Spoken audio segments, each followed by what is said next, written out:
మా latest videos కోసం మా ఈ తెలుగు న్యూస్ ఛానల్ సబ్స్క్రైబ్ చేసి గంట సింబల్ యాక్టివేట్ చేసుకోండి. జూలై 5న జ్యేష్ఠ అమావాస్య రాబోతుంది. జ్యేష్ఠ అమావాస్యకే ఏరువాక అమావాస్య అని పేరు. ఈసారి ఈ అమావాస్య శుక్రవారంతో కలిసి వచ్చింది. ఇలా శుక్రవారం అమావాస్య కలిసి వస్తే దానినే శుక్ర అమావాస్య అని అంటారు. ఇది లక్ష్మీదేవికి ఎంతో ఇష్టమైన అమావాస్య.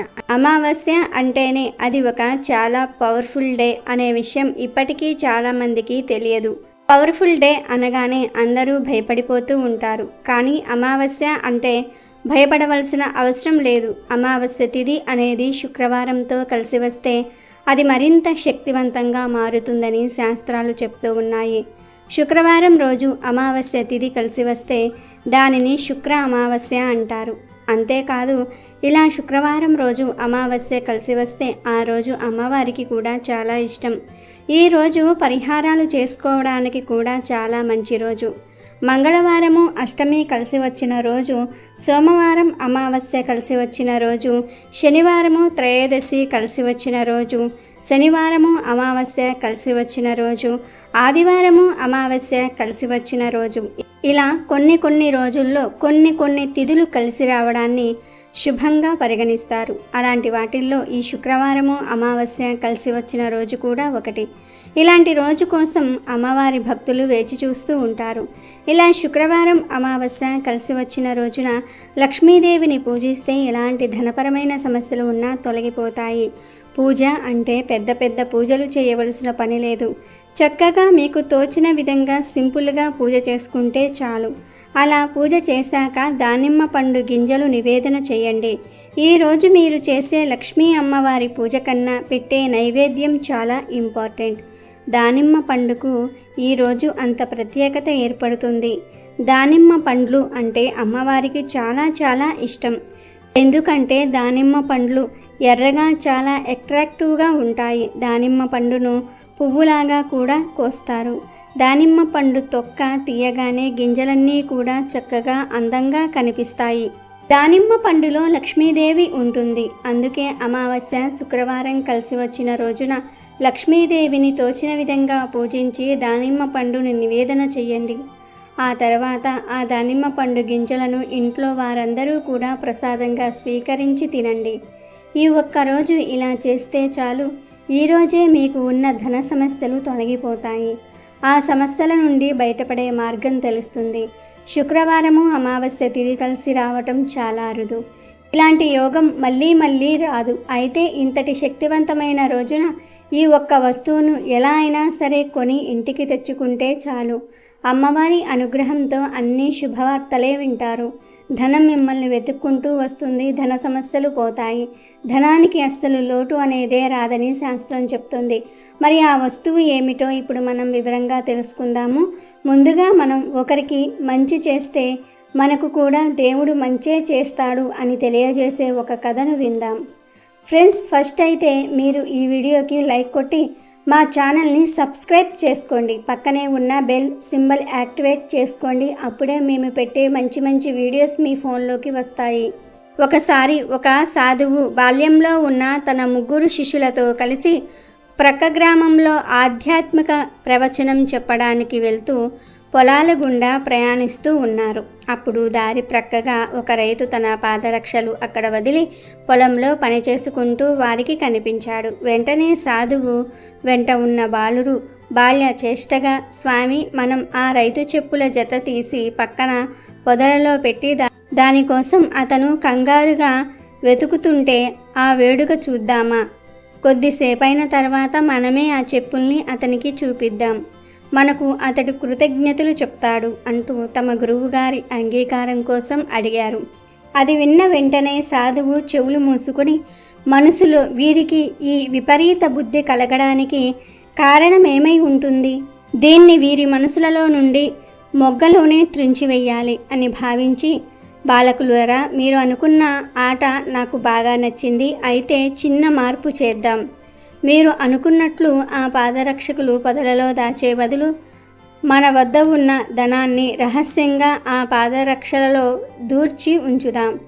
ఆ రైతు ఏమి చేస్తాడో చూద్దాం, సరేనా? నాకైతే ఈ ఆట భలేగా అనిపిస్తున్నది అని వారిని తన ప్రయత్నానికి ఇష్టపూర్వకంగా సుముఖులను గావించి వారి వద్ద ఉన్న మొత్తానికి తన వద్ద ఉన్నది కూడా కలిపి ఆ రైతు 2 పాదరక్షల్లో ఉంచమని బాలురకు చెప్పాడు. బాలురు కూడా ఉత్సాహంగా గురువుగారు చెప్పిన పని చేసి పక్కన ఉన్న పొదల్లో రైతు రాక కోసం చూస్తూ నిలబడ్డారు. కొద్దిసేపటికి రైతు పొలంలో నుంచి బయటకు వచ్చి తన కుడి పాదరక్షల్లో యథాలాపంగా కాళ్ళు దూర్చుతూ ఉంటే వెళ్ళటం లేదు. ఏమైందో అని చూడగా దానిలో కొంత ధనం కనిపించింది. రైతు ఆశ్చర్యపోయి దానిని బయటకు తీసి ఈ ధనాన్ని ఎవరైనా పోగొట్టుకున్నారేమో, వారికి ఆ ధనాన్ని అప్పజెప్దామని ఆ చుట్టుప్రక్కల ఆతృతగా చూశాడు. అయితే అక్కడ ఎవరూ కనపడకపోవటంతో తన 2వ పాదరక్షలో కాళ్ళు పెట్టగా అందులో కూడా ధనం కనపడింది. దానిని కూడా తీసుకుని చేతిలో పట్టుకుని కళ్ళ వెంట ఆనంద బాష్పాలు కారుస్తూ ఆకాశం వైపు చూసి, ఓ దేవుడా, నీవెంత దయామయుడవు! నా భార్యకు మందులు కొనడానికి, ఆకలితో ఉన్న నా పిల్లలకు ఈ పూట తిండి పెట్టడానికి ధనం పంపించావా? నీకు శతకోటి వందనాలు అని మాటిమాటికి ఆకాశం వంక చూస్తూ ఆ ధనాన్ని తడుముకుని చూసుకుంటూ అక్కడి నుండి వెళ్ళిపోయాడు. అప్పుడు ఆ సాధువు, బాలకులారా, ఇప్పుడు మనం ఆడుకున్న ఆట బాగుందా? మీరు చెప్పినట్లు పాదరక్షకులు పొదలలో దాచిపెట్టే ఆట బాగుండేదా చెప్పండి అని వారి తలలను నిమురుతూ ప్రేమగా అడిగాడు. అప్పుడు ఆ 3 శిష్యులు ముక్త కంఠంతో, స్వామి, ఆ రైతు కళ్ళల్లో చూసిన ఆనందమే మాకు బాగుంది. చెప్పులు కనబడకపోతే పడే బాధ కంటే ధనం దొరికిన సంతోషమే గొప్పది కదా. ఆ రైతు కళ్ళల్లో ఆనందం చూసి మాకు కూడా కళ్ళల్లో నీళ్లు తిరిగినాయి. ఏ వస్తువైనా ఒకరికి ఇవ్వటంలో ఉండే ఆనందం ఇంత చిన్న వయసులోనే మాకు మీరు నేర్పినందుకు మీకు మా పాదాభివందనం అని 3 శిష్యులు సాధువు కాళ్లకు నమస్కరించారు. వారి మనసులలో బలమైన మంచి విత్తనం నాటగలిగినందుకు గురువుగారు కూడా ఎంతో తృప్తి చెందారు. భగవంతుడు ఇదంతా గమనించినాడా అన్నట్లు వారు వెళ్ళిన ఊరిలో గురువుగారికి శిష్యులకు ఘనమైన స్వాగతం లభించి ప్రవచనానంతరం సాదర సత్కారాలతో ఇబ్బడి ముబ్బడి ధనంతో ఆ గ్రామ ప్రజలు గురు శిష్యులను సత్కరించి వీడుకోలు పలికారు. మనం ఒకరికి మంచి చేస్తే మనకు కూడా ఆ భగవంతుడు మంచే చేస్తాడు అనే నీతిని ఈ కథ ద్వారా గ్రహించాలి. వీడియోలోకి వస్తే శుక్రవారము అమావాస్య కలిసి వస్తే ఆ రోజు అమ్మవారి శక్తి ప్రకృతిలో ఎక్కువగా ఉంటుందని శాస్త్రం చెప్తోంది. ఇలాంటి అద్భుతమైన రోజున పూజా స్టోర్స్లో ఒక ఏకాక్షి నారికేలాన్ని కొని ఇంటికి తెచ్చుకుంటే శుభం జరుగుతుందని పెద్దలు అంటూ ఉన్నారు. ఏకాక్షి నారికేలం అంటే ఒక 100 రూపాయలు ఉంటుంది అంతే. ఈరోజు ఒక 100 రూపాయలు ఖర్చు పెట్టి ఎలా అయినా సరే ఏకాక్షి నారికేలం కొని తెచ్చుకుంటే అమ్మవారు మీకు లక్షలు కోట్లు ఇస్తారు. కాబట్టి ఈరోజు ఎలా అయినా సరే ఏకాక్షి నారికేలం కొని ఇంటికి తెచ్చుకోండి. ఏకాక్షి అంటే ఒక కన్ను కలది అని అర్థం. ఈ ఏకాక్షి కొబ్బరికాయలు చాలా చిన్నవిగా ఉంటాయి. సాధారణంగా కొబ్బరికాయలు 3 కళ్ళు కలిగి ఉంటాయి. 3 కళ్ళు ఉన్న కొబ్బరికాయలే నైవేద్యానికి పనికి వస్తాయి. ఒక కన్ను ఉన్న కొబ్బరికాయలు కొన్ని ఉంటాయి. ఇవి సృష్టిలో ఏర్పడిన ప్రత్యేకమైన వస్తువులు అని చెప్పుకోవచ్చు. ఈ ఏకాక్షి నారికేలం పూజా స్టోర్స్లో దొరుకుతుంది. కాస్ట్ కూడా కొంచెం ఎక్కువే. ఆర్థికంగా బాధలు పడేవారు, నెగిటివ్ ఎనర్జీ ఇంట్లో ఉందని భావించేవారు ఈరోజు తప్పకుండా అమ్మవారి స్వరూపమైన ఏకాక్షి కొబ్బరికాయను ఇంటికి తెచ్చుకోండి. అలా తెచ్చిన కొబ్బరికాయను పూజా గదిలో పెట్టుకోవచ్చు, లేదా పూజ చేసిన తర్వాత చిన్న బాక్సులో పెట్టి బీరువాలో అయినా సరే పెట్టుకోవచ్చు. పూజ గదిలో పెట్టాలి అనుకునేవారు ఈరోజు ఏకాక్షి కొబ్బరికాయను తెచ్చుకొని చిన్న ప్లేట్లో కానీ తమలపాకులో కానీ పెట్టి కొబ్బరికాయ పసుపు కుంకుమలతో బొట్లు పెట్టి వదిలివేయండి చాలు. లేదు మాకు ఏకాక్షి కొబ్బరికాయ దొరకలేదు అనేవారు ఈరోజు దీనికి బదులు చిన్న పసుపు ప్యాకెట్ కొని ఇంటికి తెచ్చుకున్నా సరే శుభం జరుగుతుంది. లక్ష్మీదేవి అనుగ్రహం కలుగుతుంది. పసుపు కూడా లక్ష్మీ స్వరూపమే కదా. ఇలా కొన్న పసుపును చక్కగా పూజ గదిలో వాడుకోవచ్చు. ఇలా ఈ శుక్రవారం అమావాస్య కలిసి వచ్చిన రోజున ఏకాక్షి కొబ్బరికాయ లేదా పసుపు ప్యాకెట్టు ఈ రెండిటిల్లో ఏది కొని ఇంటికి తెచ్చుకున్నా శుభం జరుగుతుంది. శుభవార్తలు వింటారు, ధనలాభం కలుగుతుంది. శుక్రవారం అమావాస్య కలిసి వస్తే దానినే శుక్ర అమావాస్య అంటారు. ఈ శుక్ర అమావాస్య అంటే లక్ష్మీదేవికి చాలా ఇష్టం.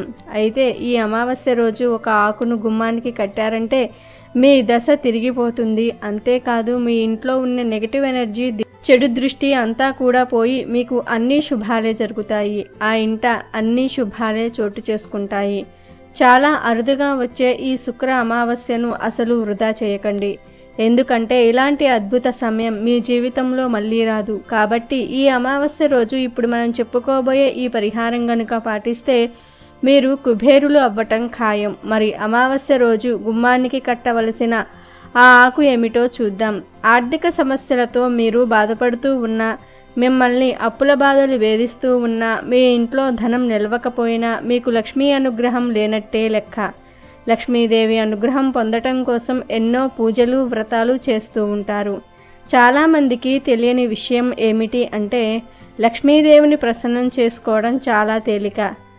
సర్వ సంపదలకు ఆదిదేవత అయిన లక్ష్మీదేవి చాలా త్వరగా భక్తుల ప్రేమకు కరిగిపోతుంది.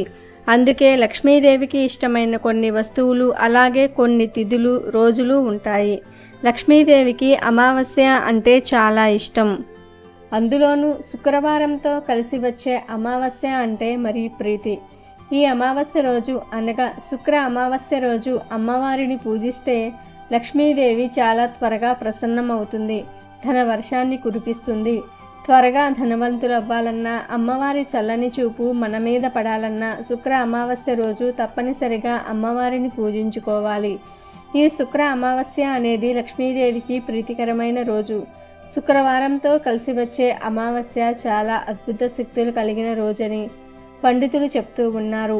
అయితే ఈ అమావాస్య రోజు సాయంత్రం చీకటి పడేలోపు 5 వేప కొమ్మలను తెచ్చి వాటిని పసుపు దారంతో తోరణంలాగా కట్టి మీ సింహద్వారానికి గనుక కట్టారంటే మీ ఇంట్లోని దోషాలన్నీ పటాపంచలైపోతాయి. అంతేకాదు మీ ఎదుగుదలకు అడ్డుపడే చెడు ప్రభావాలు, దుష్ట శక్తులు అన్నీ కూడా పోతాయి. తద్వారా మీ జీవితంలో అభివృద్ధి కలిగి లక్ష్మీదేవి మీ జీవితంలో మరియు మీ ఇంట్లో తిష్ట వేసుకొని కూర్చుంటుంది. కాబట్టి ఈ పుణ్యకాలంలో ఎవరైతే వేప కొమ్మలను గుమ్మం దగ్గర కడతారో వారు లక్ష్మీదేవి కృపకు పాత్రులవుతారని పండితులు అంటూ ఉన్నారు. ముఖ్యంగా ఇంట్లో నెగిటివ్ ఎనర్జీ ఎక్కువగా ఉన్నదని భావించేవారు, ఇంట్లో పదే పదే గొడవలు వస్తూ ఉన్నాయి అనుకునేవారు ఈ చిన్న పని చేశారంటే చాలా చక్కగా మీ సమస్యలకు పరిష్కారం తెలుస్తుంది. లక్ష్మీ కటాక్షం మీ సొంతమవుతుంది కనుక ప్రతి ఒక్కరూ కూడా రేపు శుక్రవారం అమావాస్య కలిసి వచ్చిన పర్వదినాన గుమ్మం దగ్గర ఈ పరిహారం చేసి శుభ ఫలితాలను పొంది సంతోషంగా జీవించండి. అమెజాన్లో బెస్ట్ డిస్కౌంట్స్ కోసం వీడియో డిస్క్రిప్షన్లో లింకు ఉంది చూడండి. అలాగే మా టెలిగ్రామ్ ఛానల్ సబ్స్క్రైబ్ చేసుకోండి.